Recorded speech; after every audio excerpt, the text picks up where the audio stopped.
Contractor की कुछ problems थी। हम डीसी साहब के पास जा रहे थे, लेकिन यहाँ पे ये तय हुआ कि हमको केशव दत्त शर्मा जो हमारे डीडीसी चेयरमैन हैं उनके साथ बात करनी चाहिए। तो आज हम उनके साथ मिले भी हैं। हमारी सबसे बड़ी समस्या ये थी कि माइनिंग का इशू था। माइनिंग जो जून जुलाई के बाद सांबा में खुली नहीं है। पता नहीं, कोई बोलते हैं कोई इन्वायरमेंट क्लियरेंस है, लेकिन हमारे पे प्रेशर इतना है कि काम कंप्लीट करो।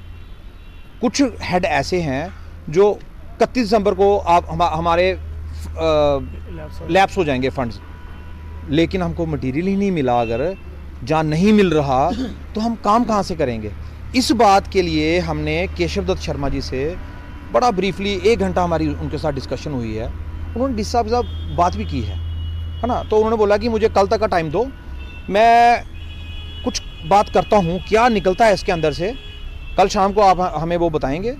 अगर कुछ नई बात बनती है तो परसों हम डीसी साहब के पास जाएंगे। अपना जो माइनिंग का इशू है, कुछ पेमेंट्स के इशू हैं, जहाँ कुछ और भी कॉन्ट्रैक्टर के मसले मसाइल हैं, वो हम परसों डीसी साहब के साथ बैठ के डिस्कस करेंगे। इन्होंने सांबा में 2 डिवीज़न बना दिए, एक सांबा और एक विजयपुर। आप यकीन मानिए 5 महीने यहाँ पे अकाउंटेंट ही नहीं आया, और उसकी वजह से 5 महीने पेमेंट नहीं हुई, अभी तक भी नहीं हुई पेमेंट है। अगर इनको डिवीज़न बनाने थे तो पहले वो जो मुलाजिम हैं उनकी जो खाली कुर्सी हैं उनको भरते, है ना। अगर नहीं है मुलाजिम तो भाई नहीं भर्ती करो। डिवीज़न भी बनाने हैं, मुलाजिम नहीं लगाने हैं, काम भी करवाने हैं, तो फिर ऐसे तो नहीं चलेगा ना। 5 महीने अकाउंटेंट साहब नहीं आए हमारे, अभी आए हैं, लेकिन ठेकेदारों की पेमेंट नहीं हो रही। वो 2 दिन के लिए आए हैं, है ना। वो आते हैं जाते हैं, उनका भी कोई पता नहीं है। मैं आपके चैनल के माध्यम से ये बताना चाहता हूँ कि सांबा डिवीज़न में बुरी हालत है। एक तो यहाँ पे अकाउंटेंट नहीं है। अकाउंटेंट नहीं होने की वजह से अब हमारा फाइनेंशियल ईयर क्लोज हो रहा है, तो हमारे बिल सारे पेंडिंग पड़े हुए हैं। मैं अपना खुद का बिल लेके कठुआ जाके उनसे साइन करवाने के लिए गया था, एक सरकारी मुलाजिम लेके। एक अकाउंटेंट 3 डिवीज़न चला रहा है, सांबा का, कठुआ का, विजयपुर का, हीरानगर का, एक ही मुलाजिम है इनके पास। तो बताइए कि जब एक मुलाजिम 3 जगह बैठेगा तो 50 बिल होते हैं एक ठेकेदार के। यहाँ सांबा शहर के हज़ारों बिल होंगे, वो कैसे टाइमली क्लियर होंगे? पैसे बाद में आएंगे, लैप्स हो। अभी तक हमें पैसे नहीं मिले। ट्रेजरी में पिछले 2 महीने से बिल पड़े हुए, आज तक कॉन्ट्रेक्चुअल पेमेंट नहीं आ रही। सबसे पहला मुद्दा था माइनिंग का, दूसरा मुद्दा है डिलेड पेमेंट का, जिसकी वजह से हमें ये हर्जाना पड़ता है कि हमने बैंक से लोन लिया हुआ है। घर बार गिरवी रख के बैंक लोन देता है, ऐसे बैंक लोन नहीं देता। हमारा घर गिरवी में है, हमें टाइमली पेमेंट नहीं मिलती, और जो मिलती है उसका मुआवजा या उसका बेनिफिट बैंक ले जाता है। हम खाली के खाली बैठे हैं। हमारी दरख्वास्त ये है महकमे के साथ कि हमें टाइमली पेमेंट दी जाए, और जो हमारी माइनिंग बंद है, जो सांबा के मेन ब्लॉक हैं, उनको खोला जाए ताकि हमें मटेरियल मिले और हम टाइमली काम कंप्लीट कर सकें। जो हमारे लिए माइनिंग इस टाइम बंद पड़ी हुई है, हमें प्रेशर है काम करने के लिए, लेकिन हम काम करेंगे कैसे? माइनिंग होगी, हमें मटेरियल मिलेगा तो हम काम करेंगे। ये डिपार्टमेंट कहता है काम को जल्दी जल्दी ख़त्म करो, हम काम कैसे करेंगे? अभी माइनिंग देखो आप, धड़ल्ले से माइनिंग हो रही है, धड़ल्ले से क्रशर चल रहे हैं, क्रशर के पास मटेरियल पड़ा हुआ है, लेकिन हमारे पास ए फार्म नहीं है। अगर हमारे पास ए फार्म नहीं होगा, हमारी पुलिस रोक लेगी, हमें माइनिंग वाले रास्ते में गाड़ी हमारी रोक लेते हैं, हमें 40-50 हज़ार रुपये जुर्माना करते हैं। लेकिन पता ये चले गवर्नमेंट के लिए, ना तो गवर्नमेंट के पास कुछ आ रहा है, माइनिंग धड़ल्ले से हो रही है, क्रशर रात को चलते हैं, 150 गाड़ी रात को निकलती है। कहाँ से निकलती है?